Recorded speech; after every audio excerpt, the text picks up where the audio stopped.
Last time on Magical Miss, the Deep Dark has been giving the team a run for their money with a non-stop onslaught. Pink discovers that everyone needs to be together in order for the trident to work, so all we're missing is Daisy, who is being inhabited by an eldritch terror, and Mariana, who's still wavering on loyalties. Aquamarine goes and tries to rizz up Mariana to get her to switch sides. This is canon. Benny loves MILFs. After a constant back and forth with a monster the Deep Dark sent out, Aquamarine successfully convinces Mariana to switch sides and has fully transformed into her original magical girl form. It's time to form a circle. We gotta curb stomp Absalom and kick the Deep Dark out of Daisy's body. Welcome to Magical Miss.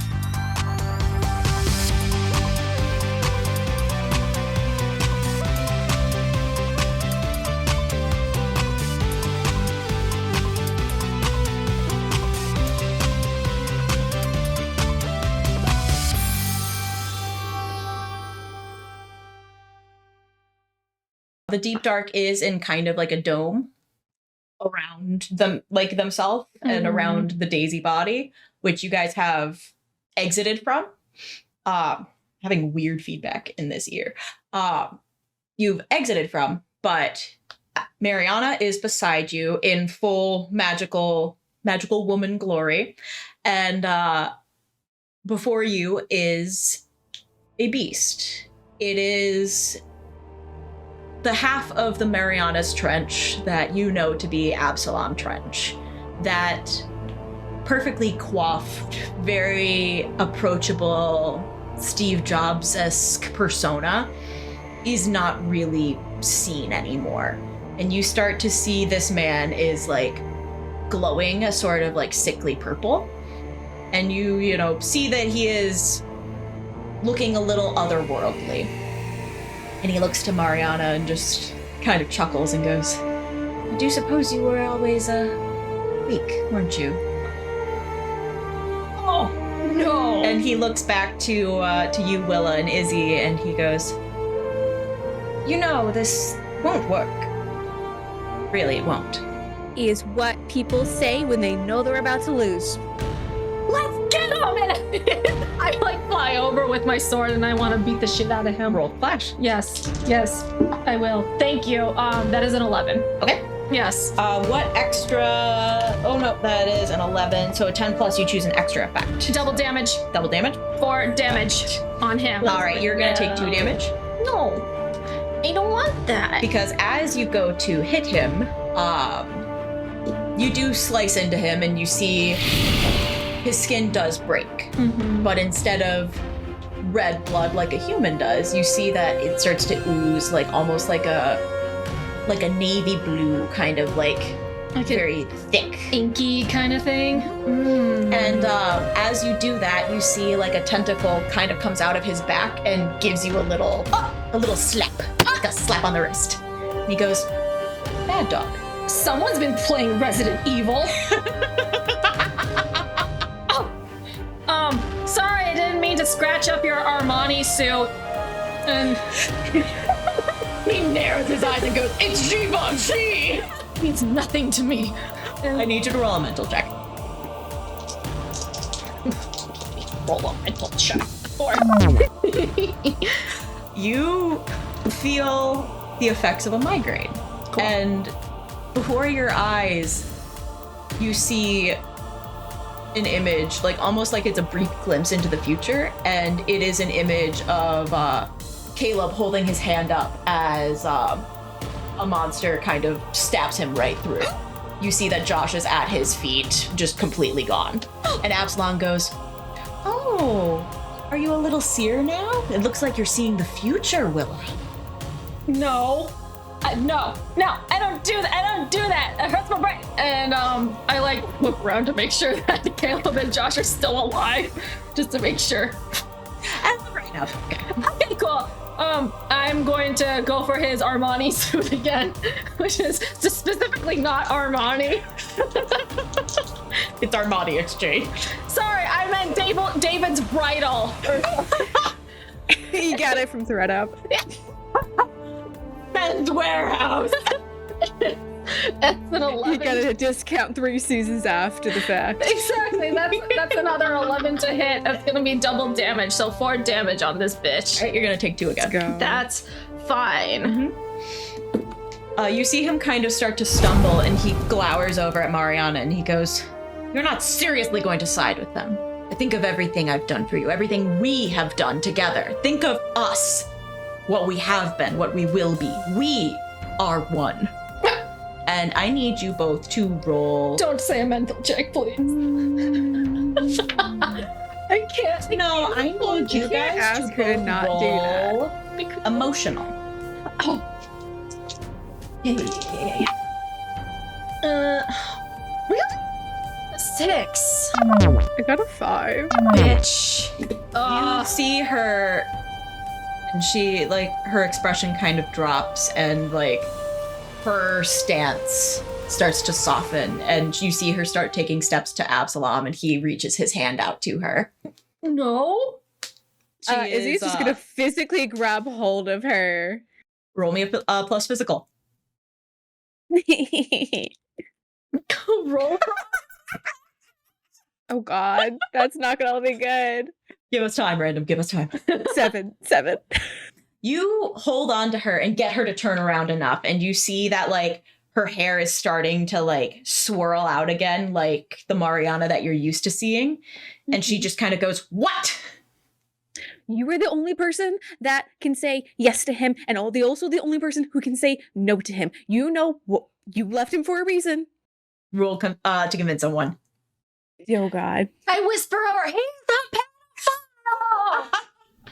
He groomed you and ruined your life!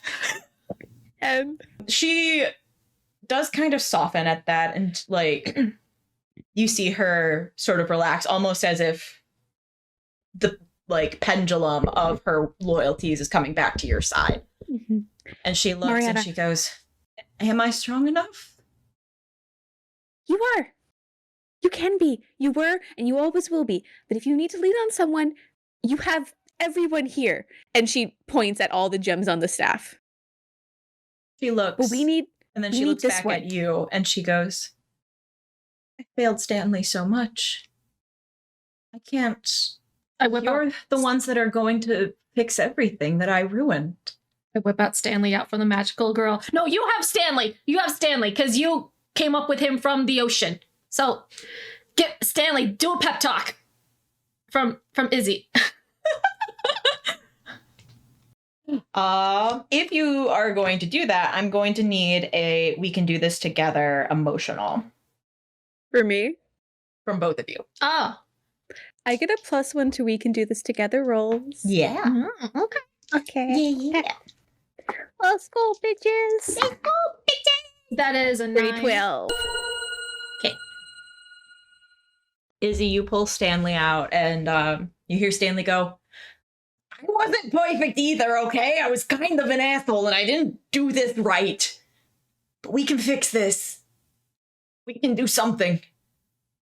You know, honestly, Mariana, Mary, these girls are better than I've ever been. They're better than you've ever been. They're really actually making a difference with this shit. And I think we can trust them. If you can trust me again. I don't know why you would, but I'm willing to put it out on the line." And he, like, puts his little hand against the glass. And you see Mariana looks, and she steps closer to you, Izzy, and she puts her finger on the glass to Stanley's.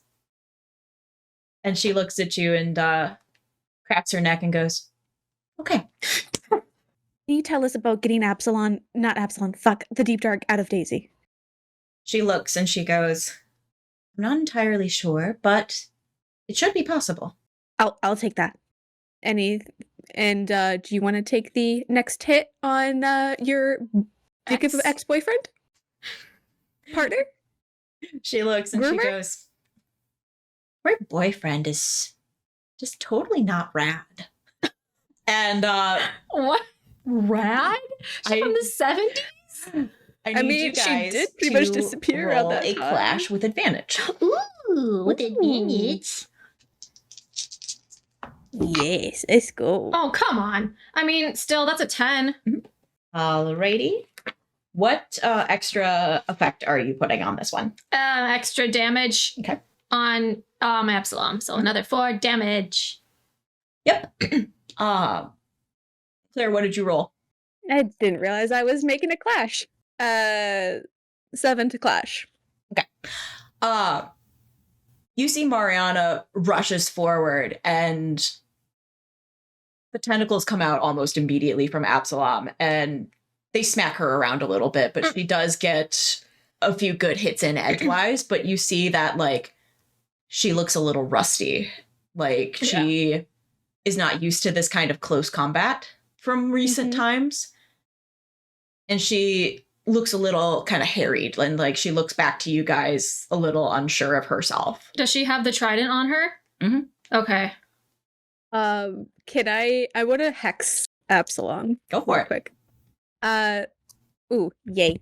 So I think is that a hold 2 or a hold 3? Hold on, let's hold. Hold all of them. Cool, hold 3. Is hold. So Izzy holding out her hand to hex Absalom. She says, "You can do it. Go again." And she is going to give target. So she's going to slow the target. So clash actions gain a +1.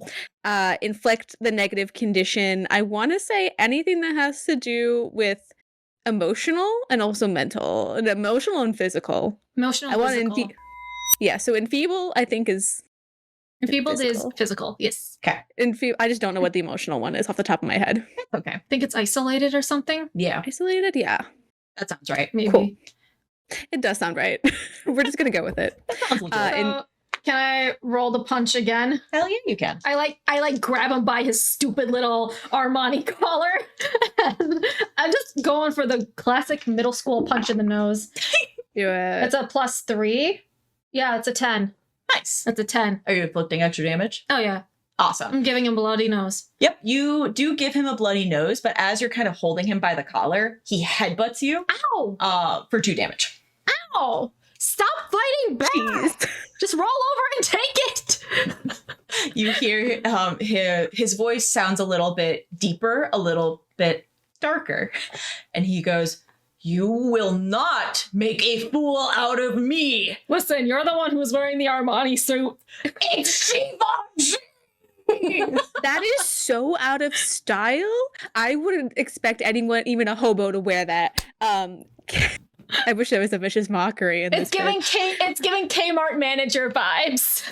Both of you roll plus emotional. Okay. Okay, that's an 11. 9. You hear Benny from the back go, "A Da Vinci suit?" Absalom like crunches into himself a little bit and gives you guys a little bit of advantage. So the next clash you do on him, he will not retaliate. Oh, damage. Yeah. Ooh. I'll hit him with a magical beam. Let's try that. That is a 12. He leans back and he goes, "It's recycled polyester." You're just greenwashing your shit. Welcome to a bunch of teenagers bullying an old man.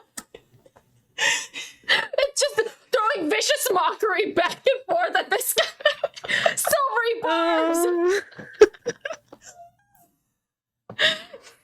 What my passion degree is going towards.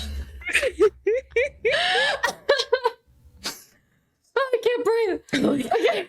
Okay, you can also kick in does an 8 an enhanced effect. So all magical girls get a +1 forward in this fight. Double the normal damage or force the enemy to flee. You know, I want him to stay right where he fucking is. He's going to cry and die in that spot. Mm-hmm. I want to give the plus to all magical folk. Nice. Absalom, like, he takes it and he slides off his recycled polyester tie. And you see him toss it to the side and his nose is bleeding. His glasses are a little bit cracked. And, like, as he looks up, you see that this is less of a man and more of a monster. Okay. He is gaining like little puckers on his skin and like becoming more and more octopod-like. You see tentacles are like coming from his back, like this is gonna be kind of a reach, but like a la 2011 Welcome to Night Vale fan art of Cecil Palmer. No, that's too far from me. No, Too far from me. Someone too far to reach. Someone out there. Claire did swing at you for 8, so. Yep. So Claire, as you do that, you do inflict how much damage on him? So it's a magical beam, so it's a far wounding. Hit for 8, damage for 3. Nice. Perfect. He takes that damage, and you see like almost like a shadow slithers across the beach to you, No. and a tentacle reaches out and grabs your ankle and starts pulling you towards Absalom. No, I take sword and I cut the tenty. Roll the cut. Yeah, and is it for all magical girls? Okay, so that's me. Yeah, that includes you. 12. You cut it, and you see it like kind of as it stays curled on Pink's leg. Okay, but she's not being dragged anymore. Okay. Pink, please take 2 acid damage. Damn it. You thought you could get away with the far wounding thing? The final arc. I thought that I would. Hopefully. And he looks at you, Pink, and starts walking towards you and goes, "You really think that your love is going to conquer all? Do you really think You're gonna do a lot fucking better than yours and Mariana's. No offense.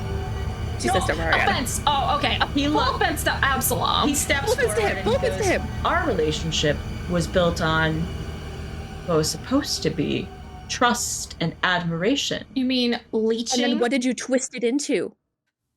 Maybe it started out all right, but what did you turn into now? Look at your fucking self. Have you seen yourself in a fucking mirror? Izzy wants to summon a mirror with an I wish Okay.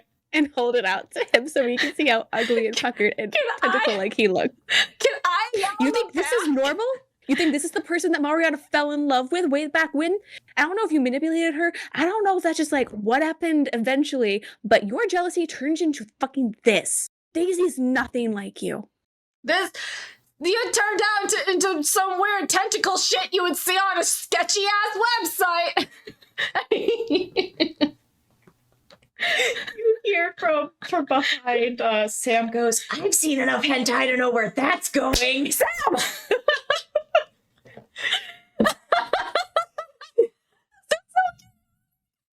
I feel broken. Convince someone with that mirror. With advantage because I'm like dunking on him in the back. Just to convince someone. Aww. Just to convince someone. Just to convince someone. Can I get the jump on him while he's looking in the mirror? You. No, can I be... Ken. Okay. He looks at himself, and his head kind of cocks to the side, and he starts to laugh. He goes, "You're incredibly immature, aren't you, Izzy Parker? You think that everything is just solved with a conversation. Think that there are no power dynamics in a relationship. You haven't been in a relationship long enough to know any of this. You don't realize that sometimes adults need to make difficult decisions. Sometimes people need to make things that benefit the world rather than benefit a person. And you don't realize that your precious little Daisy Amalia would jump at the opportunity once she learned more. She's not going to be a little hippie forever, Izzy." There's a lot of things to relationships, and I know a lot more than you fucking think. There's a lot of things that go into relationships, and I might just be 17 years old. I might not have seen the vast expanse of the ocean like you, but I also know that not everything can be solved with a conversation, but you're an idiot if you can't. You can't hold your temper if you can't. And yes, I know people change. I've seen my parents change from being busybodies to being loving parents and trying to be a home for me, letting Arthur stay so I have someone there, visiting as often as they can because that's all they can give, and always talking with me. I know that Daisy will grow up. I will grow up, but also she's not a hippie. Fuck you for saying that. She's not a hippie, but she does believe in the world. She is creative and beautiful, and that's not going to change. But she will grow, and I will grow with her, and I will love her every single second of the day that I am with her. So don't you dare say that I don't know anything. I just know something different than you. And I rolled to spit acid in his face. Yes. What did you roll? That was a 7. Okay. You get him, and you see him kind of like stumble back, and he like lurches forward at you, and he's like, "That's not going to cut it, okay?" Do you realize so a the conversation amount of won't chemicals solve that the everything, trench- but then again, physical activity won't solve everything. So what does solve everything, Absalon? And she wants to try and spit acid at him again. He keeps laughing, and he goes, "The amount of chemicals the Trench Corporation actually uses." Ooh, that is a natural 12. He keeps laughing, and how much damage does that do? I want to say it's... At least 2. Yeah, I mean, like, if you pick 12, then you can double the damage. Well, okay, yeah, because, like, it's by clash. But you're rolling for So- mystical. Mm-hmm. So if it's mystical, then 3. So if you double that, If I double that, would you allow me to hit Yeah, opposite? I'll allow that. Also, I mind message Pink. I'm like, whip out a recorder or something. He's talking about the chemicals about the plant. We're gonna ruin him one way or another. Can Izzy low-key record him with her phone that's not magical, could that you somehow she summon- has on her magical person? Could you summon it in my hand or something so that way he doesn't know that I'm recording it because I'm behind him? Can you summon it in my hand? Would you allow that? Because I did. I don't think I did. Because you can summon things like The size of your hand. the size of your hand, like Yeah, 5 yeah. feet away from you, right? Sure. I'll allow that. Okay. Recorder into Willa's hand is now summoned. Izzy kind of stands and kind of like almost like stalks closer to Absalon. Oh, those chemicals that the Trench Corporation puts, like what? Do you just dump them into the ocean? She just starts listing on verbatim all the chemicals that the Trench Corporation does actually use. Did I miss any? He laughs and he goes, "You know, money really can solve a lot of problems, Izzy, and I feel like you should know that. I mean, isn't it your little plan to create a little commune, a little collective, start your own little cult to save your little friends? On the dime of the Schwartz Corporation? On the dime of your parents? The Parker?" Yeah, I'm thinking of calling it cult? No, coffee. But Absalom, he looks at you and he's like, "You know, we aren't that much different, Izzy. I once had big dreams like that." And he steps closer. He goes, "I once dreamed about changing the world, making it a better place. But you know what? This world, as it is ultimately broken. And what I'm doing now, creating it in the image of the deep, the image of what this world originally was, that's what's going to make the world a better place. It doesn't matter about LEED certifications or going green initiatives or sustainability or synergy or any of that garbage. You know what matters? Is becoming what we've always been meant to be. And that began in the deep dark." I think you're forgetting something. And Absalom, I have a fucking PowerPoint that I'd love to show you. Can I give assistance to Zoe so she can attack Absalom? Roll me a "we can do this together" persona roll. Oh my god. Okay, I get a +1 of that bitch. Okay. Willow was about to Okay, say, like, okay. what was the answer? There's plus. Capitalism? That is an 8. You turn to the sea and you see that like the ocean is holding her up, and you see Zoe is staring down Absalom. And Absalom kind of looks and goes, "Oh, no. You are not turning the love of my life and my own personal project against me. You're not doing that.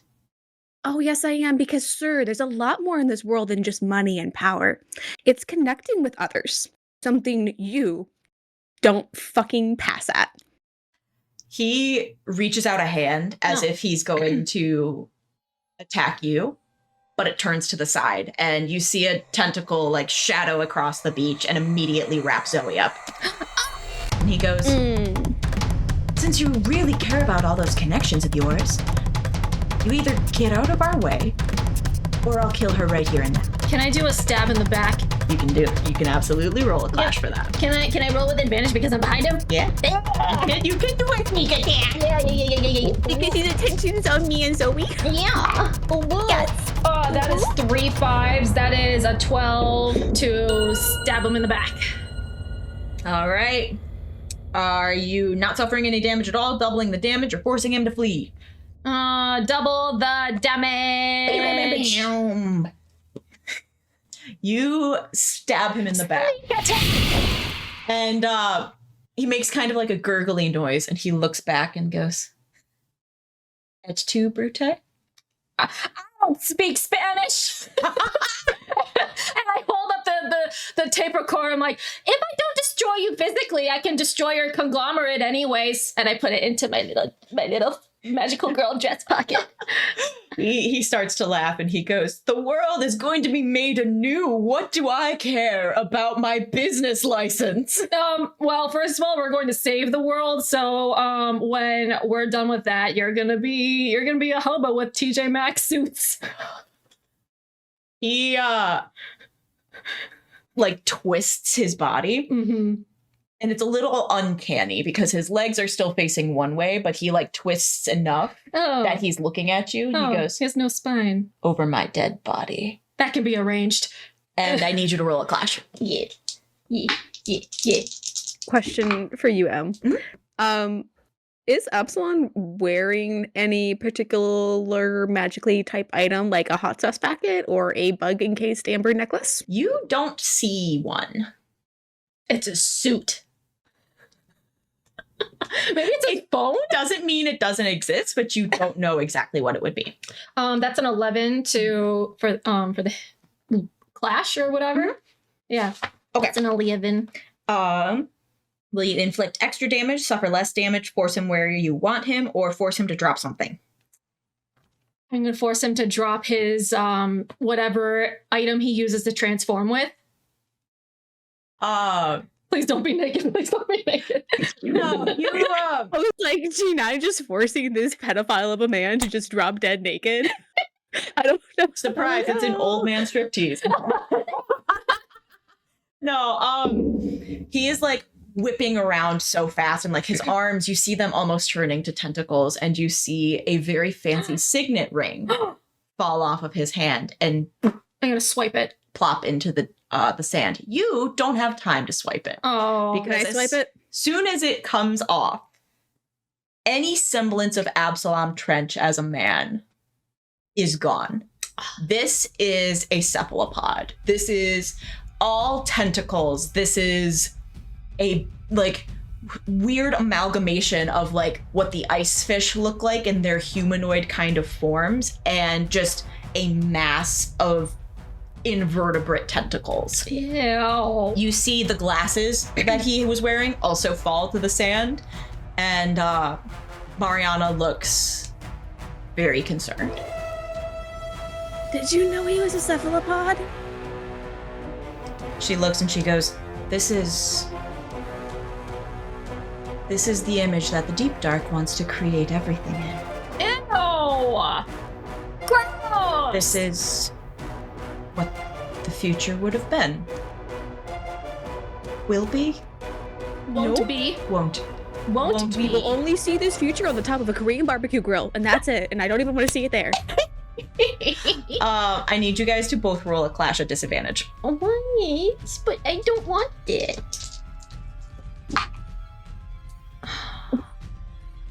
Fuck, that's a 6. 5? He starts to spin. Like, you know those those rides that are like spinny rides, and they've got the twisting little cars and they look like little octopi. He starts spinning like that, and the two of you go flying. Izzy, you go flying and you hit the top of the Deep Dark's dome. Say that 3 times fast. Willa, you fly back to where Glenn is on the beach, and he like looks at you and like looks back and goes, "Is that an invasive species over there?" Oh yeah, it is, and it's very dangerous. He looks to the other park service members and goes, "Let's go! Shoot guns! Don't go! Just shoot with guns!" And Izzy, you see from the top of the dome, you see that he flings Zoe into the rest of your group, like flings into Mariana and Benny and Josh and Caleb, knocking them over essentially with Zoe's body. Cool. Love that. He starts to cackle, and you hear him just kind of going, "This is the future. This is more power than anybody really should have, but god damn, I love it." And he starts just kind of willy-nilly hitting things. Willa is really trying hard to find an insult to rip at him just to make him cry a little bit more. 1 second. I need to read at something. I need to look something over. Damn it! I don't think there's a good code for this. I thought you were looking at codes. I was looking at the code list. Look at the code list. All right. Well, what are you trying to tell me? Aladdin, follow my lead. And Izzy is going to turn to Absalon and like screaming at him. "Oh, so you're the one that's most powerful? Are you going to be taking orders from that thing that's hiding in there while you do all the dirty work?" Ooh. Wow, Absalom's actually a little bitch. He can't do anything without the deep, dark daddy behind He can't him. even run his own business because probably Daddy Deep Dark is giving him all the money. Yeah, I mean, like, if Daddy Deep Dark is gone, will Absalon have all the power for himself? Daddy Deep Dark's home. Alliteration. I love alliteration. I'm a bitch for alliteration. I'm sorry. I'm not sorry. Or should we call it Daddy Deep Dark Daisy? Are you gonna take orders from Daddy Deep Dark? Izzy, as you are, Willa, I don't know if I can call Daisy Daddy right now. I don't know if I could do that. as you're shouting this, Izzy, you feel the dome beneath you starts to like disintegrate, and you see that Daisy's standing in the middle of it. She is wearing a very lovely kind of dark black, almost iridescent purple dress, and her hair is tied up in a way that you know she would never do. And the Deep Dark smiles with her face, and you hear them go, "Well, this is just quite lovely, isn't it?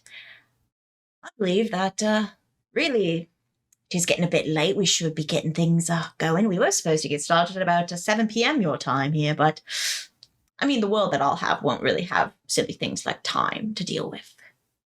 No. There's not really a need for time when there isn't any light, is there?" I mind messaged Mariana and I'm like, just so we need to just coax Daisy out real quick so then we can activate the trident and then you do the trident thing? Is that what that is? Is that how we get Daisy out? She's staring up, and like you see her look up at Absalom and then down at Zoe, and she like puts a hand on Zoe, and you see that Zoe is like struggling to breathe. Oh. And Mariana looks just absolutely crushed. And she just shakes her head and she goes, "This is all my fault. I shouldn't have done anything that I did." It's not your fault because you got manipulated by a pedophile who was grooming you and stealing your future. It is not your fault. It is his fault because he manipulated you, and it is not your fault. You were a kid when all of this happened, but we have a way to fix it. But we need to all work together. She like scoops Zoe up and holds her in her lap, and You see that Mariana seems like unconvinced. Like she's just holding on to Zoe and she goes, I was supposed to protect them. It was my job. It was my calling. And I failed. You can continue. Yeah, you can. You did. Yeah. You fucked up, but it's either you start fixing it now, or you just roll over and you'll take it. Are you gonna let all your kids, all these people, Zoe and everyone else like her, the Alaskan bullworm, your slime, live in complete darkness? Roll to convince someone. Can I have advantage because I'm fucking great at what I do? Because I'm me. Advantage just because, yes. Oh god. 9. Mm-hmm. 9. She like holds Zoe tighter and she glowers and she goes, I gave up everything for this magic, for this ability, this responsibility, all of this. I gave up my family, I gave up my sister, I gave up my life, and then I thought that I could have something just for me. He just wanted me to give me up too. This isn't my fight. This isn't my decision. I already relinquished that. I should be at the bottom of the sea. I mind message Mariana. Do you have a sister named Victoria? She blinks and she goes, just out of pure curiosity. No, her. She's a cool monster hunter. She really likes cryptids. She would like. You see her start to like dissociate. Oh no, I broke her. She holds Zoe very, very close to her. And she is not responding anymore. Oops, I think I broke her. God damn it. I thought I could like spark something or Is Zoe still alive? Yeah, she's still alive, but she's barely breathing. I will go and heal Zoe with my winds of healing. I don't heal her with my winds of healing. And I hit myself. You hold out your hands to like give her a heal, and you see like Mariana isn't moving, and you feel Caleb's hand around your wrist, and he like yanks you down. And behind you was a very big tentacle that was about to smack you. Oh. And you're down in the sand, and he looks and he goes, this isn't good. No, these things. Me neither. It's ooh, I don't know what to do anymore. Is Josh also with Caleb? Yeah. You see that Josh is like looking at Absalom, and like you see he's got like his 2 swords in his hands here, and he's like, okay, so if we take it at the bottom, then we should be able to at least cut off some of it there. And then if we get the flamboyant guy to do something. And Benny's He like, knows who Benny is. he's like, and Benny's like, yeah, aren't we friends now, Josh? Aren't we going to save everything with the power of friendship? And Josh looks back and he goes, you're worse than fucking Caleb. And Benny looks mock offended, but you see Benny looks back towards Daisy, and you see his hand tightens around his whip. Okay, side table. So do we kill Absalom first, or do we go for the Deep Dark now? Because the Deep Dark is out of their little bubble thing. And also Mariana, we gotta get her back. Different side kind of similar side, but question. Did the Deep Dark seem affected at all about us saying he's a little bitch and under the Deep Dark's thumb, and that like, don't you want power? Absalom Deep is Dark's kind thumb. of like freaking out. Like his movements are very rash. Like he is trying very hard, and you see that the Deep Dark is starting to like survey everything, and you see like starting to bring up Daisy's hands, and like the sand underneath them is turning like a deep kind of like almost oil slick dark. I wanna grab the signet ring that he dropped, and I wanna try to like destroy it. Okay. And see if that will do anything. When you pick it up, I need you to roll me a mental check. Of course. Why would you expect anything different? That's an 8! You pick up this ring, and everything changes around you. You look around, and you are in just kind of blank space. You're holding this ring, and you see a young boy. He is stacking up phone books to sit at what looks to be the chunkiest computer you've ever seen. He's kicking his little feet in the desk chair, and you see him like put his fingers on the keys and just start typing. He picks up like a little piece of paper that's folded, and he goes, "This is Mr. Trench at Trench Incorporated. Can I help you? No? Okay." You see him hang it up and starts typing again. You see this young boy again, a little bit older, giving a class presentation about IBM. And you hear classmates laugh at him. And he puts his big glasses up and kind of looks down.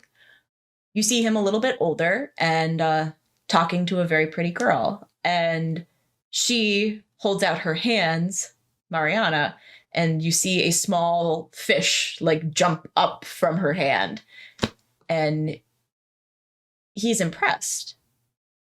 But you feel in your gut this just, why can't that be me? You feel these thoughts keep coming and coming and coming and going, why am I not special? Why can't I be special? I should be special. I should be something. I should be greater than this.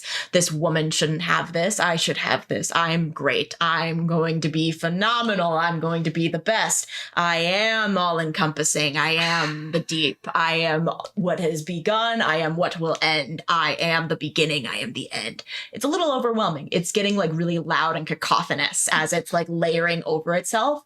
And you see Absalom smiling at what looks to be an investors meeting. And you hear, like, as he's giving this presentation, all of the cacophony kind of stops, and you hear this whisper in the back of your Absalom's head that goes, "All right, buddy, old boy, you did a right good job with that Mariana lady. I need you to befriend these Schwartzes, okay? They got someone that we can really use." Just because I saw a little kid on a computer swinging his little feet doesn't mean that I'm still gonna beat the shit out of this man. I still want to destroy the ring. I want to try to destroy this ring. Go ahead and throw. Oh my god, a 7? Yeah, it is tougher than it seems, and you take 2 damage as like Ow. a wave of darkness comes from it. Ow, I'm gonna heal myself, actually. Okay. Yeah, this hurts. Yes, Claire, because you raised your hand so politely. Oh my god. Total side note, but I love the fucking character that you made, Oh. Like, Absalom is, like, such a dick, but also so twisted, and it's just so, yes. Thank you. Hooray for complex character. Yes. I still want to beat him up. Yes, Oh, 100%. no, still murder. Izzy is going to hold out, like, her rapier towards him as if saying, like, I'm still going to take you on. But instead of advancing on him, she turns, I guess, towards the deep dark. I don't need to deal with him. He's just a little henchman, right? He's nothing without you. No power. If you're gone, he'll be nothing. Powerless, weakless, defenseless. If you're gone, his power is gone with it, right? Or does he keep it?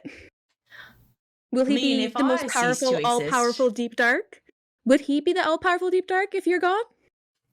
The deep dark smiles and goes, "This is very cute. This is quite adorable. You're not going to kill me because of the face I'm wearing, which is lovely for me, really great. And quite frankly, Absalom's not smart enough to really think beyond this, especially, well, not now." And the being that the artist formerly known as Absalom Trench roars to the sky and starts coming right at you, Izzy. Roll me a clash. Can I? Yeah, man, I wanted him to convince. I wanted to I want convince to hold up Absalom a to go shield after so him. it doesn't squish my friend. You said roll clash? That is a 9 to protect someone, so I think that does successfully put up the shield. What was your clash, Claire?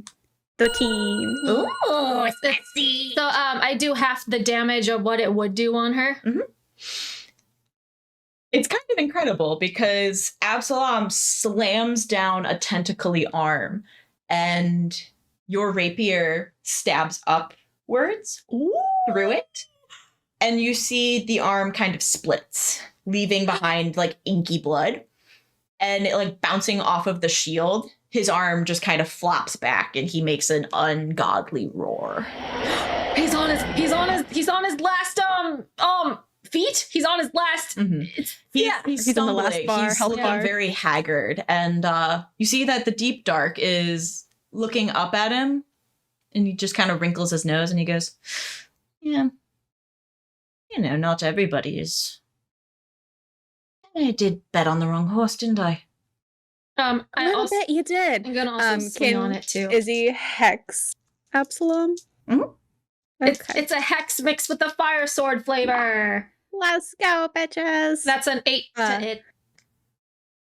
I'm gonna do 2 damage of hex. Hex damage. I'm gonna do 2 damage of fire. Slashing damage. Does that add on the +1 against clash actions gain +1 against target for you?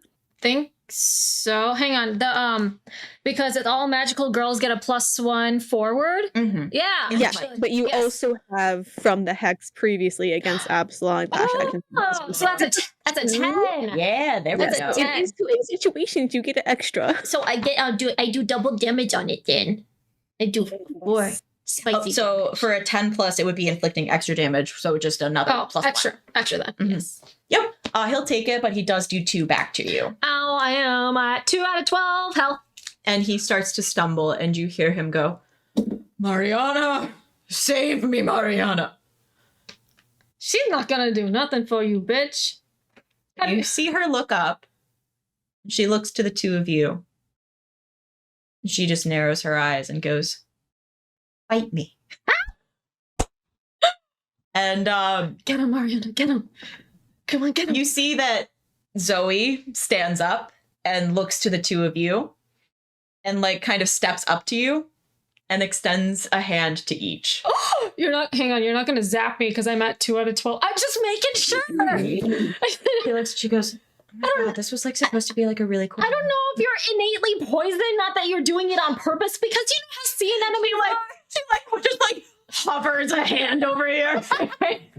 And I don't want to pass out, okay? you guys both gain advantage on your next clash. Okay, first can I heal myself real Yes, you quick? could heal yourself. Can I do like a group heal since I'm also with Zoe? Sure, you could do a group heal. I'm fine with that. Finally, that's a 10. So that is a 6 health back. Nice, love it. Oh, 8 out of 12. Okay, now I firmly grasp her hand. And then I do big swing. You said a +1 toward this or advantage? Advantage to a clash. Yep. 10. Okay. I'm gonna do the rapier. Fuck it. We're just going for a fun moment. We're not going for the most powerful. We're just going for a fun moment. Oh, I also get advantage. Hold on. I decided better. 11. Woo! You both come swords ablazing. And as you stab into this being, it lets out a just crunchy gurgle and like starts to sway and falls. And you see the darkness kind of seeps down into the sand and dyes it almost that kind of purpley blue. And you see for just a brief second the husk of a man with salt and pepper hair. And he looks up and he goes, "Let me be forgiven," before he's enraptured in darkness. The two of you, as you hover over this, start to see the darkness wrap around you too. Oh! And the world is blank. It's dark, like when you touched the signet ring. Cool.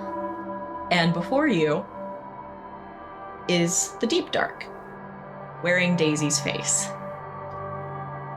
It smiles and goes, Hello. It was a right good show there. Probably a nice little first act. But it's not something that I can really allow to keep on going, you know? It's difficult to create a new world when there's already revolutionaries around you. I mean, you're teen girls. I know there's a lot of your kind of fiction that talks about teenage girls starting revolutions, but, you know, I always thought those were just stories. No. And, he starts kind of pacing around, and, it's a little unsettling to see this Daisy standing up perfectly straight. And, he's like, no. I mean, I did kind of use that inspiration with this old number, but no, this won't do at all. Now, I really shouldn't give you the choice, should I? But would you like to at least try to defeat me together? Or can I separate the two of yous? Want me to flip a coin? Is this a trick question? Are you going to try to fuse us together or something? Quick clarification question. Miss Parker, you're raising your hands. No, actually, no. This is for the DM. Fuck you. This is for the DM. This is Claire asking the DM. Fuck you. I love you. Just to make sure, we are just the two of us, surrounded by darkness, and also with Deep Dark Absalom Daisy. The Deep Dark Daisy, not Absalom. Yep, Deep Dark Daisy. There's no one else. Absalom, We're just Daddy Deep Dark. Daddy Deep Dark. You don't we're see just with Daddy Deep Mariana, Dark and a you Deep don't Dark see, place. like, you don't even see Stanley. Like, you don't have Stanley with you. It is just the two of you. You are transformed still, but it is just the two of you in darkness. So, Izzy's going to hold out her hand to Willa, I hold her hand. and we just stare down Absalom. Oh, that's adorable. Absalom's also not here. You killed him. Oh, fuck. Even Yeah, Deep Dark. Deep Dark. You committed a murder, actually. You did that. You two did a right good job, and He deserved it. killed a man. He deserved it for being stupid and also being a pedophile. So you think you're the arbiters of this world, huh? Yes, actually. Well, Izzy's like, we're just 17-year-old teenagers. Like, we shouldn't have that 16. power. we can't even vote. But I can't read. He smiles and he goes, well, we'll see what you guys think. I will have you do your training separately, of course, but you can come back together and try to come at me if you really want. Training? Wait a minute. Are you going to make us go through a gauntlet again? We already been through that. You feel your hands separate. And we're going to start with Izzy. You are back in school. It is your second grade classroom. And you are sitting. You are uncomfortably too big for this desk. And you feel a tugging on your hair. And as you turn around, you see the sneer of George. And he looks at you and he goes, Izzy Parker, is anybody even like you? Do You're I just look like my gross. second grade self right now? Are you just a full-grown teenager just You are in a desk? you are yourself. Like, you are your transformed self. Yeah, that desk is definitely too big for her. But seeing that second grade George, it's like she's almost in second grade herself. And she kind of like pulls back from him. There's Arthur. What, you mean your butler? He's my friend. He's not my butler. Your only friend's an old dude? Hey, guys! Izzy Parker's only friend is an old dude! No, he's not my own. And Izzy just can't form words. It's like when you're in a dream and you're trying to talk, but it's not working. You see this George kind of looks at you and goes, you know, I think I got some more friends for you in your desk. Do you want to open that up? You open your desk. Izzy opens her desk. The desk is full of nothing but bugs. And they're big bugs. They're centipedes, they're millipedes, they're house centipedes, they're spiders, they're stink bugs. It's just nothing but bugs, and they start to spill out onto you. The flies start buzzing by your ears, and it doesn't feel like that lovely little buzz of the flies that you've come to know. And you're filled with this discomfort. And the teacher at the front of the desk goes, "Well, Izzy, seems like you really haven't changed, have you? Have you really grown at all?" Izzy is hyperventilating in her seat. "Yeah, that's right. That's it. Roll me a mental check at disadvantage." Okay. I just want to swoop in there. Oh god. Do I still get the +1 moving forward or no? You are not in the fight with Absalom, so you don't have that. Oh, damn. You did kill him. Damn, that's a 9. You know this isn't real because your teacher didn't have a smarmy British accent. But as soon as you think that, the scene changes. And you are with Willa. You guys are in 6th grade, and you are at a haunted attraction. You are ghost hunting, and you have never felt so free before. It is something that you really haven't been able to put a finger on yet, but you have it solidify that this is friendship. This is somebody that you want in your life forever. And you hear one of these scare actors that is leaning on like a box as you walk by goes, "Yeah, that's all well and good, isn't it? All well and good, your friend Willa. But, I mean, can any of that really last?" And I need you to roll another mental check at disadvantage. I'm so fucked. Ooh, that's a 5. An image kind of comes up of you in school, and you see Willa with her hair straight, and she's dressed very, very preppy. And she looks at you and gives you this just kind of like, "Why the fuck are you talking to me?" And she turns to Lene and starts laughing. And you feel this betrayal, this fear, this feeling inside you like, why do I try? Why does anybody try? Like, you start to feel it overwhelm you. And you hear a voice over the intercom go, "Izzy Parker, please report to your locker. Izzy Parker, to your locker, please." Do you go to your locker? Izzy doesn't know why she wouldn't go to her locker. She's been called over the intercom. You go to your locker and you enter your combination, which it is 12, 28, 92, which it doesn't sit in your mind why that date is important. But you open your locker and the same flurry of bugs drowns you.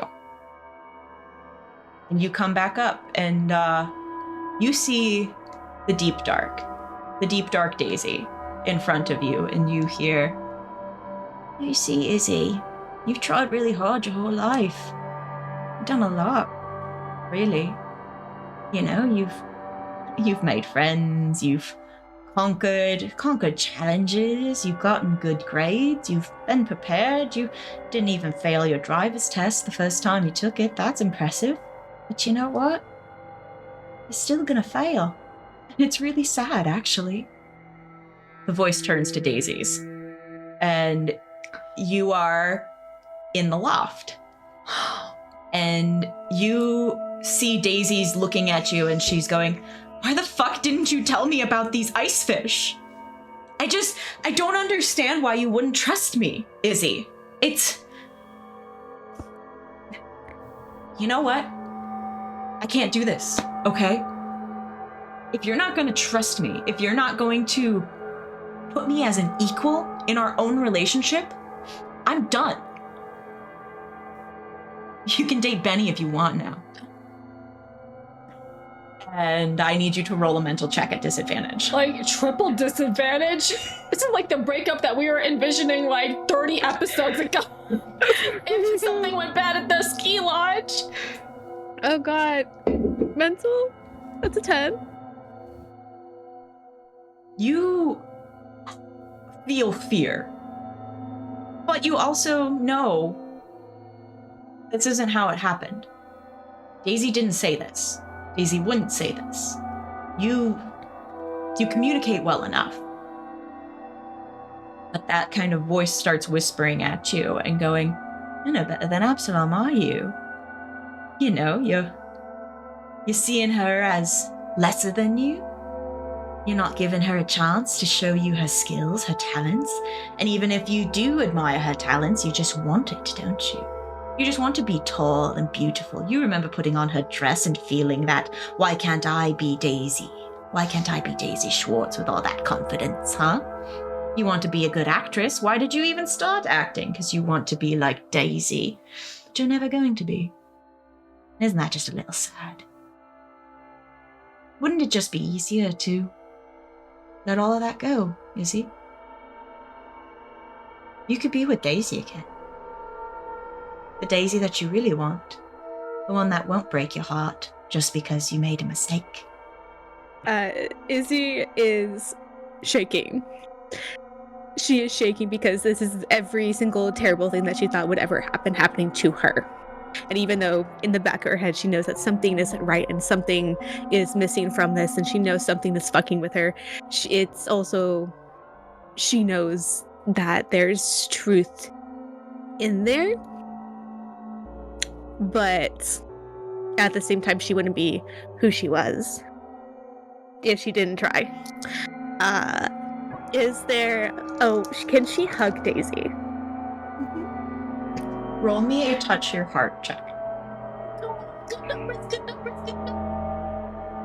Oh gosh, I forget what that is. That is an 11. Oh my god! You wrap your arms around her, and the world around you turns white instead of that kind of darkness. And you start to walk through, and you see two very small blonde children. They are sitting in pews, and they are kicking their feet, and you see the girl looks over to the boy, and she takes out the pencil from the church pew, grabs the little order of service, and draws a tic-tac-toe board.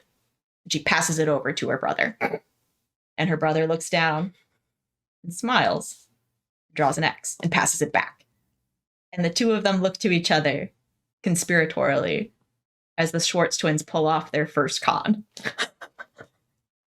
You then see a couple of awkward 12-year-olds that are both trying to dye their hair as fast as possible with box dye. And you see the two of them look at the mess that their hair is and both laugh because they look stupid and ridiculous, but they at least have each other.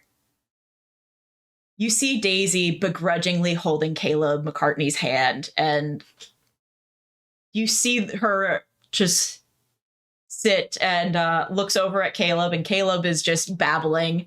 He leans over and kisses her on the top of the head, and she immediately knows that she's a lesbian.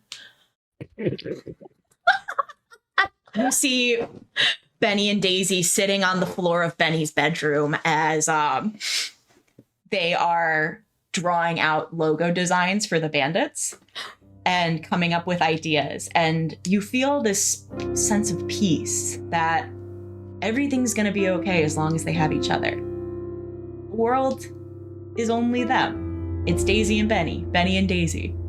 They can handle anything. They can handle the screaming of their parents that you hear in the background, almost muffled by the sound of Benny making a joke. You hear the silence of a house that is uninhabited and the feeling of smearing peanut butter on a piece of bread. But you know it's okay because Benny's there. And then you see senior year. You see Daisy's heart beating so fast. You hear it in your ears as she sees a cute little blonde girl across the way. And you see her start penning lyrics. And you see her notice that Benny's acting a little strange. And you see that the world around you starts to turn a little gray. Because Daisy likes Izzy. Of course she does. How could you not like Izzy? Izzy's perfect. She's adorable. She's just the sweetest little thing. But if Benny likes her too, Daisy can't get in the way of that. And you know that. You know you love your brother more than anything in the entire world. And even if the first girl you've had a real crush on comes into your life, you're gonna let Benny have her, even though Benny will probably get bored in about 2 months. You're still gonna let that happen because you love your brother. And it's been Benny and Daisy and Benny this whole time. But things don't go that way. Sometimes Daisy gets a win, but the world starts to turn blacker and blacker. And Izzy, you are seeing this. You're seeing the replays of memories of Daisy's, and you are seeing the world get darker and darker as she learns about the magic. She learns about all of this. She hears about the ice fish. She, is seeing all of these things. And the thing that breaks her is Benny's going to Juilliard. And you know who Benny told? Izzy. It was supposed to be Daisy and Benny and Daisy, this whole time. And you know what? Izzy was in that equation now, because it was Izzy and Daisy and Benny. She had her left and her right. She had both of her halves, and neither of them thought to tell her that she was going to have to live 3 time zones away. And why the fuck wasn't she told any of this? Why wouldn't they tell her things about this world that was changing? Why couldn't she be included? What was wrong with her that she didn't get chosen to have magic? And you see this crumpled human being curled in on herself. And you just see 2 rows of tears coming from Daisy as she clutches her knees and she goes, I'm just not good enough. They don't care about me. I'm not good enough. I've never been good enough. I can't do this. I can't do anything. And it's just repeating and repeating and repeating, almost in like a dark spiral around her. What do? First off, cry. What do you do? Curl into a ball and break? I have been having emotions the whole week about this. One can really tell that you were really preparing this monologue. You were probably rehearsing this in your car, in front of your bathroom mirror, and you're like, which is the best way to make Claire cry? And well, you done it. You've done it. This is why I needed more time for this session. I'm okay with this. I'm okay with this because of the fact that it's just so beautiful. It makes me want to cry, but it's so beautiful. Is Daisy full grown or is she a child? No, she is Daisy. She's the Daisy that you've known, like the Daisy that you saw before she got taken by the deep dark. This is Daisy. Izzy detransforms. She detransforms and she looks like herself. Her hair isn't made up. She's in whatever wrinkled shirt that she was running around Victoria's place with and gathering weapons and trying to come up with a plan to save her girlfriend, all the while not telling her about the ice fish and not telling her about her brother going to Juilliard, and keeping so much from her on the fear of her being hated or for it not being her secret to tell about Juilliard, but knowing that it would crush her, but not knowing how best to comfort her either. And she sits down next to Daisy, hearing that spiral that just breaks her heart over and over until a million pieces, because the girl that she thought she was, of the beautiful, strong, confident, I don't need magic because I'm so badass on my own, writing songs, going to make it in her career and her life as the bandit, whether alone or and also seeing the girl that didn't know if she could say no to her parents and wasn't sure if she could do it on her own without her brother. And she still loves her for it. And she sits down next to her and wraps her whole body around her, like becoming the second jacket layer behind her. You are Daisy Schwartz. You have a kick-ass girlfriend and a bitch-ass pussy of a brother. And you are so much more than what you believe you are. And I would give up every ounce of my magic if it meant I could just have you. Roll to touch her heart. What the dog? Come on! I was like, where's the rest of it? It was the grounding mantras all along. It was the grounding mantras all along. It's because Benny's a little bitch. Benny's a pussy ass bitch. Dirty 12. Whoa! Daisy looks at you, and her face is sparkling with tears. And she looks and she goes, "You can't give up your magic for me." I would give up that every single time if I get to choose you. She hits her head against yours and she goes, "I can't leave this place, Izzy. I keep seeing you and I keep hearing these nice things and just little snippets, and you're gonna leave again and it's just gonna be this darkness again, and I can't do this anymore. I just want you to be real this time. I want to be able to be saved." I'll save you, Daisy. Because this time I am real. Do you trust me? She looks and she blinks and she gives one solid nod. Do you love me? That's kind of obvious. Of course I do.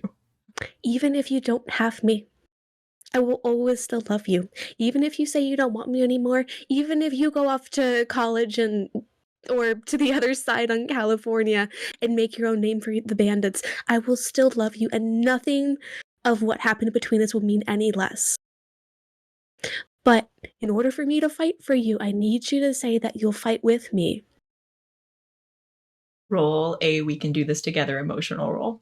With advantage. With advantage. It's understood here. No, I just need to hear it for confirmation. I won't do it unless you tell me it's with advantage, sweetie. That is an 8. She reaches for your hand and she takes it and she goes, "I'm not helpful though. I can't do anything. I'm nothing." No. Do you want to tell me what your mantra is? Daisy Schwartz. Mm-hmm. I'm in love with Izzy Parker. And? And my brother's a bitch-ass pussy. And you can do anything. And I can do anything. Just as you are. She kisses you. She kisses her back. It's a little soggy, this kiss. It's a little soggy, but you come apart and you see that Daisy is looking at you. And she's looking at you a little bit more intently. And she grabs your face and she goes, "Why aren't you in your transformation? We didn't.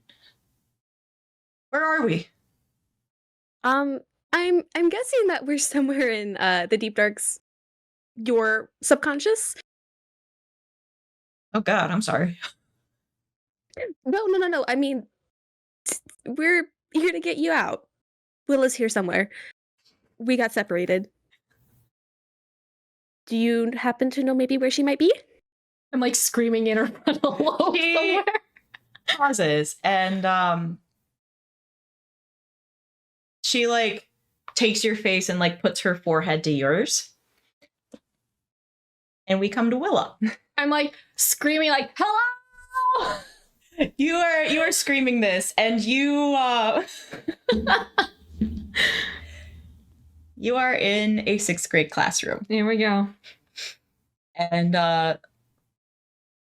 you just feel like a poke to the back of your head. And you see a prepubescent Joshua Chase kind of looks at you and goes, "Stupid hair's in the way." Your stupid hair's in the way. My hair's not stupid. I've got a cool buzz cut. You're like a pencil. I don't look like a pencil. You look like a pencil. You look like one of those stupid pencils with a big old fluffy thing on it. At least that's cool. You look like this. Then I hold up like a really chewed up ugly pencil with like the eraser kind of like shaved off. Beside you, you hear your best friend Izzy kind of goes and chuckles. And you feel like a little bit of a tug to the bottom of your hair. Ow. And when you turn around, you see at the bottom of your ponytail that there's a piece of gum in it. Oh, no. And you see Josh Chase is looking off to the side and going, "Oops." Ooh, I throw the pencil at him. The teacher at the front goes, "Ah, young love, isn't it?" Oh, and I'm gonna try to like get the gum out of my hair. It doesn't work. But you do have a nice idea for revenge. Because, I mean, Josh brings a turkey sandwich with mustard every day. There's such a thing as hot mustard. You learned about that from when your dad got you some Chinese food. Excellent. So you concoct a little bit of a plan. And you hear in your mind, this voice goes, "Yeah, all good stories start like that, huh? You know? You think anybody's going to tell that at your wedding?" Who is in my head? Oh. No, this one's not really hitting. All right, we can move on. The world around you changes, and you see yourself at dinner with your dad and your mom. It is like your freshman year, and your mom lets you know that she's going to start freelancing a lot more now. And, you know, her YouTube channel is really picking up, and so she's going to be traveling for pretty much the whole year. You feel this stab because you love your mom. But you also know that she's happiest when she's able to do what she wants, because everybody says you're just like her. You're happiest when you can do what you want. Mm-hmm. But there's something about not being able to see Charlotte every day that kind of gets at you. It's like the world is changing. You're in high school now. You and Izzy, sure, you're taking on the world. You guys are doing everything you're supposed to, and you don't really need anybody but each other. But you love your mom, and she's leaving. She wouldn't leave just because. She's leaving for a good reason, but she's leaving you. I need you to roll a mental check. All right, here we go. I'm just in my feels all over again with this one. Claire is just having an existential life crisis while just like listening to another one unfold. That's a 5, and I leveled up. Oh, yay! Yay, level 13! Oh, yay! You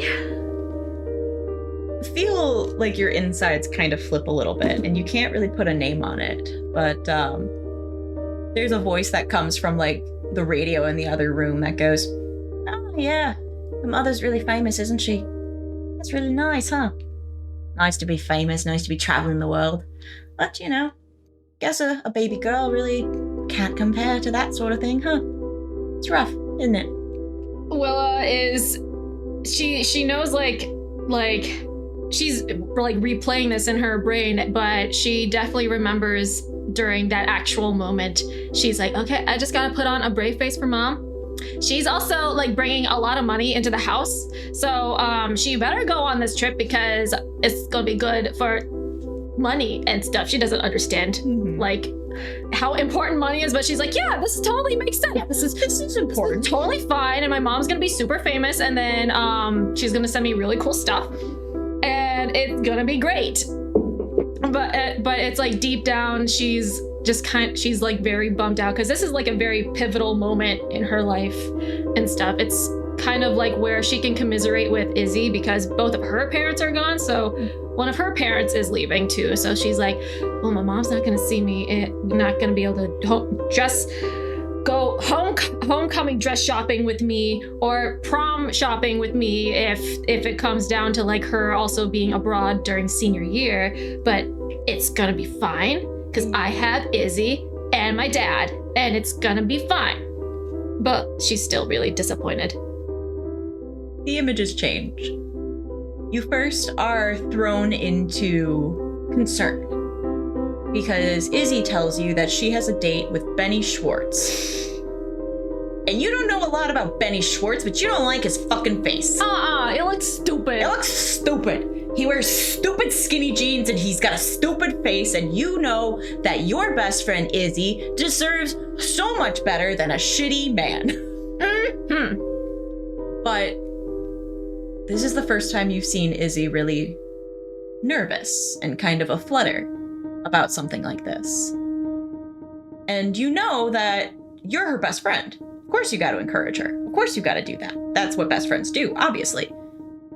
But there's a little bit of something in you that's like, out of all the people that Izzy could choose to spend time with over you, she's gonna pick Benny Schwartz? I think not. Roll me a mental check. 5 again. The image changes to you overhearing Josh talking to Jake. And he goes, I don't know, man. She was like an angel. She's beautiful. I don't know. Can angels like do that kind of shit? I don't know, but it was incredible. And like she had this sword and it was amazing. And for a minute, your heart is a little aflutter, which gross. Weird. It's fucking Josh, and he's talking about how you were beautiful. But is it really you?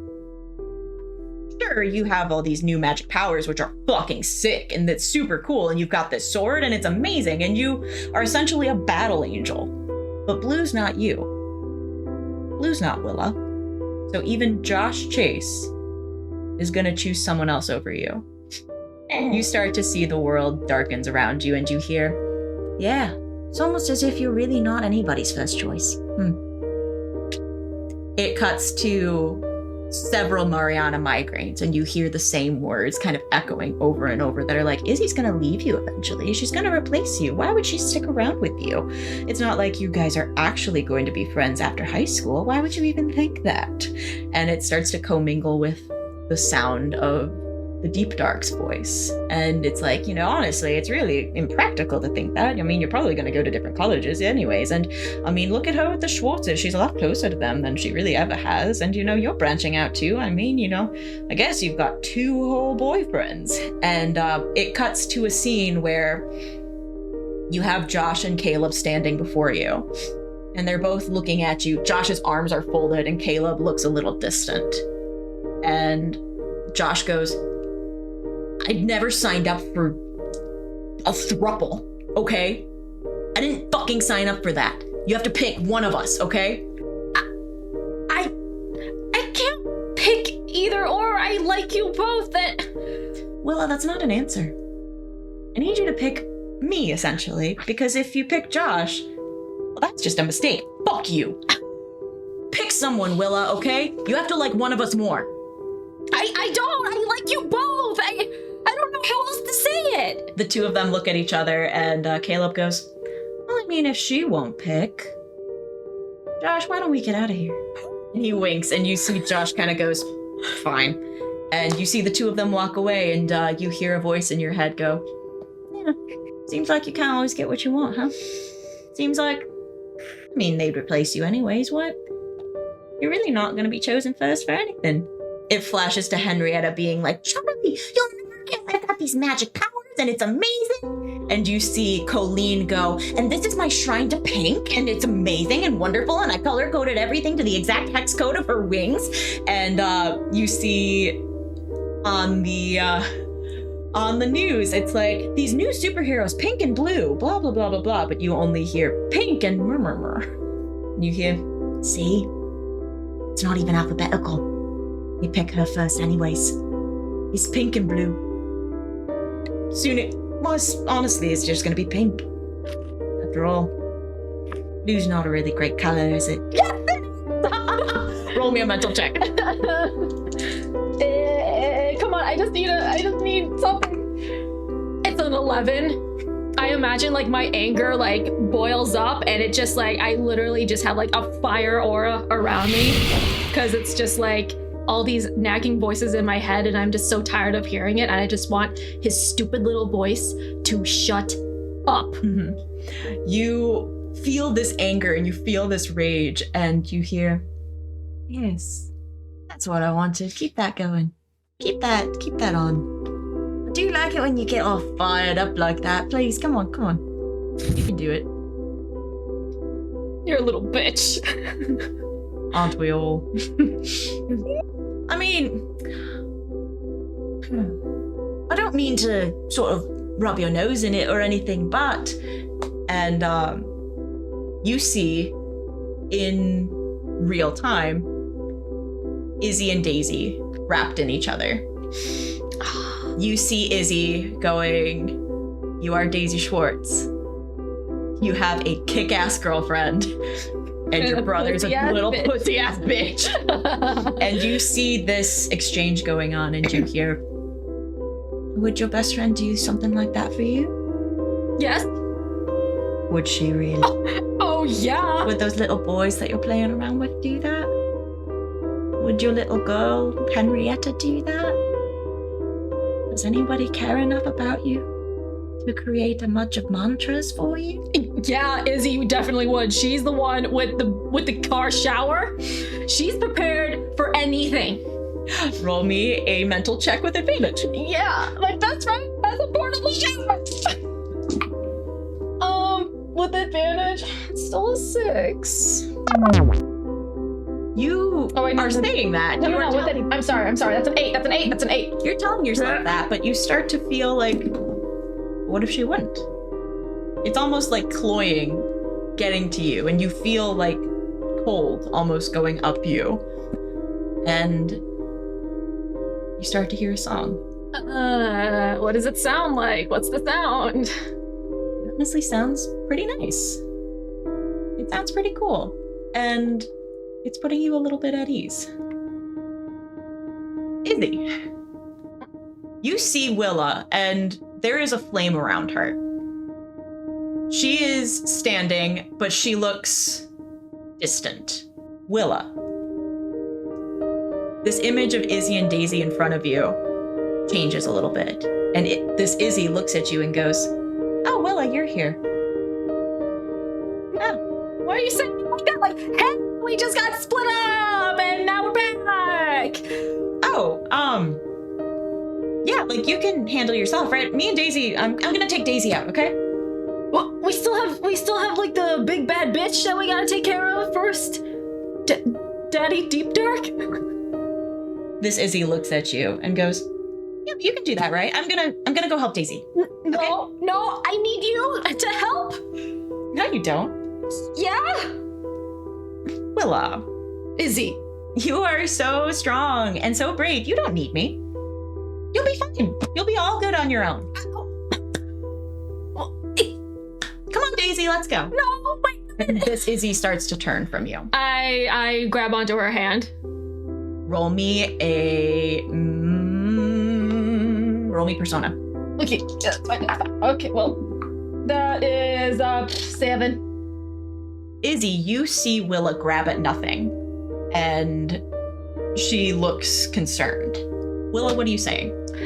I'm like, no, okay, I know, I keep on talking about that. I'm the best person in the world, and yeah, that's right 80% of the time, but I do really definitely need you in this case because you also do far damaging, wounding thingies, and sometimes that works better than my flaming sword. I admit my flaming sword is not the best weapon in the world. It's not super sharp when I want it to be. This Izzy looks at you and goes, so that's all you see me as? Is far damage? No. She takes her hand away and goes, this isn't some LARP thing, Willa, okay? I'm gonna go help my girlfriend. No, Izzy, stop it. I need hate you. And she turns. Izzy, you see that Willa is just running towards this nothingness. Like she's running away into nothing. Mm-hmm. And this Izzy keeps turning around and going, listen, you can handle it. I mean, go hot sauce it or something. No. I just make sure Daisy's okay. It doesn't have a mouth. I can't hot sauce it. It has eyes, doesn't it? That's gross. It's like too- you like. It's too close though. I'll get hit if I get too close. Have Josh help you or Caleb help you. No, they're both squishy. I mean, they're not squishy. They're just boys. But they can fly, and you can fly too. She turns and stops and goes, Willa, you need to do this on your own, okay? I'm not gonna help you. You'll be fine. You can handle a lot of things by yourself. You've done it before. And she turns. But I need you. You hear in your mind go, tragic, eh? Seems like she doesn't really want to help you, but it's okay. And you see this amalgamation of the deep dark in kind of like a jaunty little outfit go, you can fight me yourself if you want to. You look stupid. I know, that's the cheeky Willa I like to hear. Come on, you can hit me, you can try to fight me. Won't that feel good being the big hero of the day?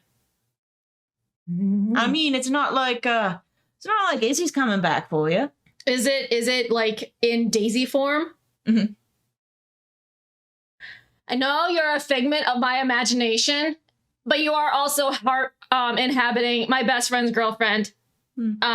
I don't want to. Would it be better if I looked something like this? And it turns into Lene. And tosses its hair and goes, I mean, you hate this bitch, don't you?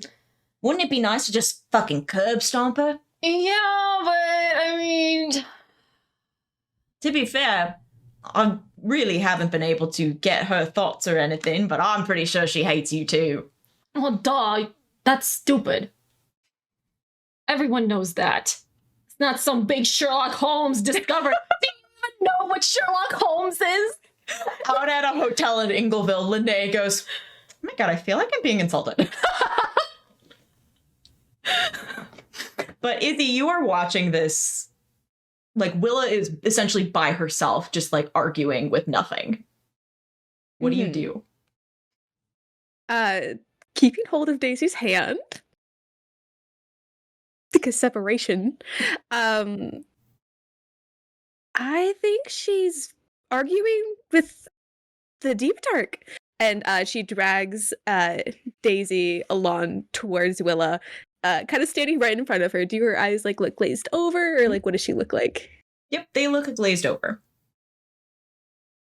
Izzy's like looking at her, and she's looking, and she's looking, and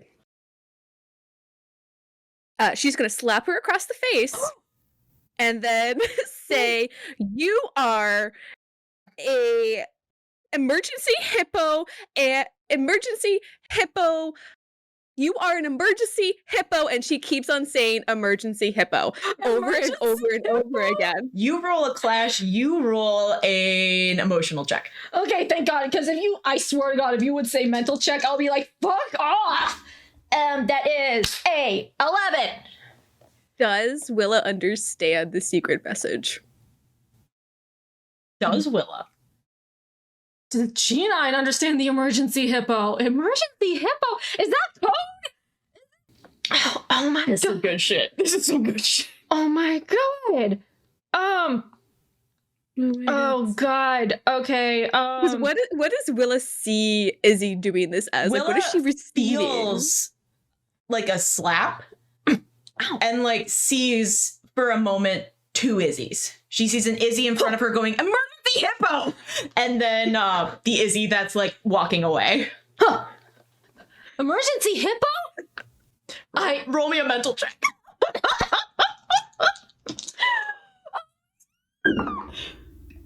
Fuck, that's a 6! You don't know what a fucking emergency hippo is! Emergency hippo? Is that you? Hello? You hear, oh no, you're going senile before you can even fight me? That's tragic. You're the one who's senile. You're probably like 1,000,000 years old. true, but I've been really eating my prunes so I don't get Alzheimer's. You are senile. You're constipated as fuck. Have you tried pooping? Prunes have lots of fiber. I have very regular bowel movements. But you know what? This new world that I create won't need to do that. I'm gonna go fight your compatriot now. I mean, she does come first in the billing, so No! you can sit here and have some fun with yourself, and I'll just go. No! And I am going to chuck the flaming sword at the deep dark, dressed up as Linnae at this time. Okay. That's a 12. You throw the sword like a javelin, and the deep dark scrunches out of the way just quick enough, and disappears. And you see your sword cuts through the darkness. Oh! You see Izzy standing before you, looking at you, going, "Emergency! But we came up with this." Daisy is beside her, like looking concerned, and through the cut in the darkness, you hear the chorused voices of Josh and Caleb going, "Whatever the fuck you're doing with her, you gotta stop." "Yeah, I'd really like to kill this guy, but I don't really know. I mean, I could use you as bait, Joshy." "Shut the fuck up. We don't have time for this. You can make fun of me later. We have to get Willa." "Yes, that's right. Do you want me to throw you in there? I mean, you could try that." "That's not gonna fucking work." And you feel almost like giddy hearing them bicker about needing to save you. Oh. I run towards where my flaming sword cut through the thing, and I'm yelling about, "Izzy, what's with the emergency hippo? That's not in the code list!" What is Izzy? Does Izzy hear all of this, and what does she see? Yeah, Izzy, you saw all of this happen with the sword throwing and the cut in the darkness. I would also like to say that Izzy can see in the dark. Just dark saying. vision. Oh yeah. Dark vision. It was essentially just like, God, I forgot what it's called in D&D, where it's like magical Dark vision? darkness. Advanced darkness. This is advanced darkness. This is advanced darkness. Oh gosh. Okay. Izzy is just like, damn it, Willa, we came up with these codes. Remember them. No, the codes are code H or code B, not emergency hippo. What was that? I didn't know how he was gonna construe it. It's code H and code E. I'm like Code E and code H. I'm like stepping out of like the crack of through space and time. I'm like, no, we didn't come up with emergency hippo. We had A, B, C, D, E, and we go through the entire alphabet. There was nothing about a hippo. There's no hippo emoji. Izzy is stalking after her. Well, I'm sorry. I didn't know how he was going to construe my secret message and make it sound different or construe my mess. Blah, blah, blah, blah, blah, blah. I was playing it safe. You could have said code letter because they still wouldn't know about the code list. I thought you'd figure it out. I was having emotional turmoil back there. Well, not really emotional that turmoil. would make you question why the fuck I'm saying emergency hippo. And I'm like bickering at her, but I'm stepping closer to her, and I'm like going to give her a hug. Do you hug Willa back? Of course I do. You scared the shit out of me. Both of you roll me a "we can do this together" emotional. 10. 9. You hug. And you've hugged many times before. In fact, like, you can't really remember the first hug you've had, and you know that you won't really have a last hug. Like, there's too many to count. It is an all-encompassing thing. As you hold each other, you feel almost resonated, like a tuning fork has been hit on you, and you're almost at the same frequency. And all of that fear, all of those emotions, all of those thoughts that have rattled through your brains singularly of being abandoned, not being good enough, being alone, they almost start to pour out from you. And you hear the lovely sound of someone vocalizing outside. It's the sound of Mariana singing. She's singing in harmony with the resonance that you're making. There's magic in a song. There's something that brings it together with a community. And you look through this tear through the darkness, and you know that you are in a team with Mariana. You know that she's on your side. She understands where you're coming from. And when you part, you look to Daisy, and you see that Daisy's holding a small purple gem. And she looks at it. She looks at you. She goes, "Why do I have a rock?" That's the thing. That's what we need. And you were the king all along, Daisy. She I looks and told she you goes, you were special. "Is this fucking Ghostbusters?" I'm gonna take that. Thank you. And I like took it out of her hands, and I like chuck it over at Mariana, who's holding the trident. Mariana kind of looks, and she puts it in to the trident, and she smiles, and you see her take her necklace off with the big opal, and she sticks it at the top, and you see this trident glows with all of these colors. And Josh and Caleb are like holding out their hands, and Josh is like, "Okay, come on. Holding hands. Everyone's holding hands. I need you guys to roll me a mystical check." I got you, boo. Dirty 12. 8. You are heading like towards this tear in the darkness. You are running towards it, and it doesn't seem to be getting any closer. Izzy, you are acquainted with the darkness. You are acquainted with the shadows. And you feel like you're almost stuck in a loop. Like the deep dark is making it so you can't reach it to get out back into the real world. Can Willa, you're just mad. I'm like, stupid. You're like, stupid fucking shit. Why is it that we're stupid deep darks trying to make this stupid memory make a stupid shit? can I wish and cause a general light to brighten and possibly open up the portal a little bit more? You sure can, I wish. You gotta roll for it, though. Ooh, you gotta roll for it. I rolled a 7, so that's at least enough for one. Yeah. Yep, you create a light, and that's enough for Willa to get out into the real world. Izzy, you get up to the portal, and you see that Daisy behind you. She stops, and she, like, kind of steps back, and she goes, I can't go out. Can I? It's really bright out there. And Izzy lightly tugs on her wrist to bring her out. I need you.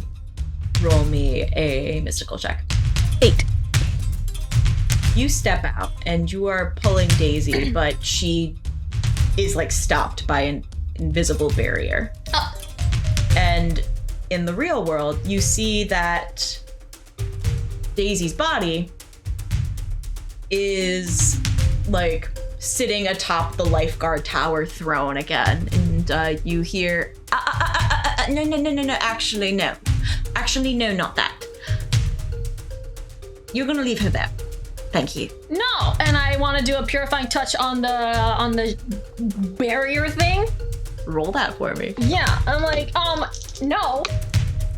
Yeah, that's a 10. You I punch it. purifying touch it, and you feel like almost like a tingling, like when your leg falls asleep through you as you are trying to purify this. And you see that, thank you, random. Roll that advantage. Ooh, I wasn't gonna work with it? Damn. Oh, fuck, it's still the same 10. And you see that it does make the area a little bit bigger, but it does not cause her to go through. You hear the deep dark go, really, Willa, that's pathetic. I want to do it again. And from behind you, you hear Josh go, shut the fuck up! Yeah. Hey, don't talk smack to Daddy Deep Dark real quick while I focus on the... Oh, we can attack it? No, smack talk. Don't attack Daisy's body, please. Just smack talk. Smack. Make the Daddy Deep Dark cry because it's a little bitch. Caleb goes, with pressure. Still an 8. Oh my... It's an 8. Can Wait, can I use... Wait, hang on. Technically, hang on. I did, while earlier in the session, my health dropped down to half. So when I drop to half, I gain a power point. Can I use that power point to upgrade that mixed success to a crit success? Of course you can. Yes. So you are filled with this vigor as you see your boys running forward and you see Josh go, "Hey, you're a bitch." And Caleb goes, "What my associate would like to say is that you're a big fat bitch." And you see the two of them going after it, and you see Izzy beside you, and you see in the distance Henrietta atop the dolphin tank with Dirk Jensen Jr., who's just like chuckling as she's going, and you feel this absolute strength from all of this together. And you see that Daisy kind of like rears up to start running through, and from behind you, you hear, "Daisy, you're gonna get the fuck out of there, okay?" And you hear Benny Schwartz is sobbing. Oh. I punch it like a wall of glass, and I'm like, "My best friend needs her girlfriend back!" And I punch the glass. Daisy Schwartz tumbles out, and you see that the Deep Dark's visage falls, and you see that he's just kind of like a shadowy being once again. And you see that Daisy stands up beside the two of you, and she goes, "Fuck this guy. And we're gonna fight the Deep Dark next time."